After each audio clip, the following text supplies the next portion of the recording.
Hello, everybody, and welcome back to Late Night Football. Welcome to Match Reaction Show. It's the last one for it's the first one for today. If you're depending on your time scales, think it is 1 a.m. past 1 a.m. in Canada, but nonetheless, it's finished. Real Madrid nil, Barcelona 1, El Clasico in Las Vegas. And I tell you what, it was anything but a friendly. It wasn't a friendly game at all. It was feisty. It was very skillful and very tactically intriguing game between the two teams. I thought there's some pointers that the both teams could take. And I mean, Barcelona 1-0 really flatters Real Madrid, to be honest. Flatters Real Madrid because if it wasn't for Courtois making some good saves and some great saves, I think Barcelona would have won by more. I think Barcelona would be disappointed that they only got one out of it. They probably should have got two or three, especially in that second half. That was the end there, where they were really creating chances and cutting Madrid open. But from Madrid's point of view, there's a lot of work to be done. There's a lot of work to be done, and I think they missed Karim Benzema. They missed Karim Benzema in this game because without a real centre forward, and the commentators kept saying it, but without a proper centre forward, especially someone like Benzema, they really struggle with creating the kind of chances that they need to create in terms of getting others into play, getting the fingers into play. A lot of the play was going through Vinicius, and I think it kind of became one dimensional after a while because Hazard offered very nothing.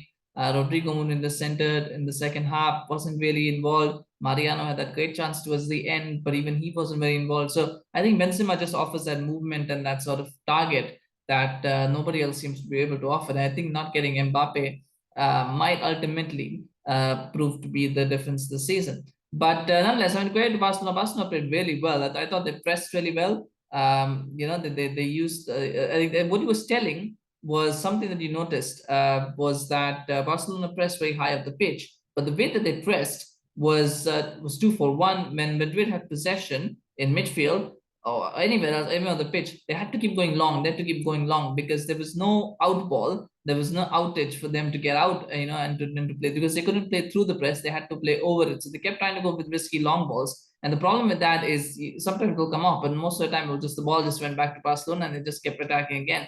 The second issue with the press was that the two center halves kind of got split and they kept moving away from each other. And therefore, oftentimes, either Militao was being isolated and he was being targeted. And there were a few times when he was having to, put the long ball, he was pushing the ball out. He was struggling a lot. I think Alaba, because he's a center back, but he can also play as a left back. I think it was for him. He had that experience of knowing, playing wide. He was like, comfortable because he could move in and out. But Militao can't because he's an old-fashioned centre back. So was also interesting, of course, was the fact that Rudiger played left back, which I think a lot of people thought that they would interchange, but I thought he played him there. It would be interesting to see where he plays as the season starts and what his role will be. But in this game, Alaba played as centre back and Militao played. And so that's how the goal came because Militao was being isolated. So you had to keep trying to play the out ball. And this occasion, he was trying to play the out ball, but he was on his left foot. He tried to play across. Obviously, he didn't get it right, and it falls straight to Raphinha. Raphinha lashes it in. A great finish, by the way, from Raphinha. A fantastic goal that he scored, and no chance for the keeper. And it's a great start for him. This, in preseason, he's had 2 goals in 2 games, and he's looking sharp. He's looking good, and that will bode well for Barcelona. I thought Lewandowski looked good as well. I thought there was some nice neat touches. He still needs a bit of time to kind of adjust to the pace of Barcelona, to the pace of the game, and that will come. But I think it'll be a strong signing for them. But really, it was that press that completely killed Real Madrid. And I thought the three midfielders really pressed very well. Busquets, Pedri, and Gavi really pressed high at the pitch. They pressed so well.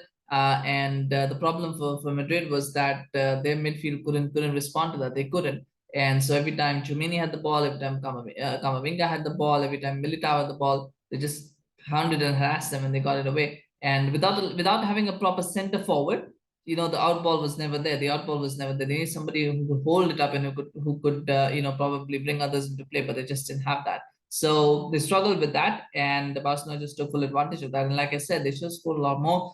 There was a chance for Valverde hit the post, of course, which was a nice little shot, but that was something. In the second half, I thought Asensio should have scored when he had his chance. He really should have scored that, but he put it wide. That was a good little move. And one of the few times where Barcelona were caught out through the press, they were caught out in that one move. And Asensio should have scored, but he missed the target. And then towards the end, there was a flurry of chances. The Memphis should have scored. Dembele should have scored.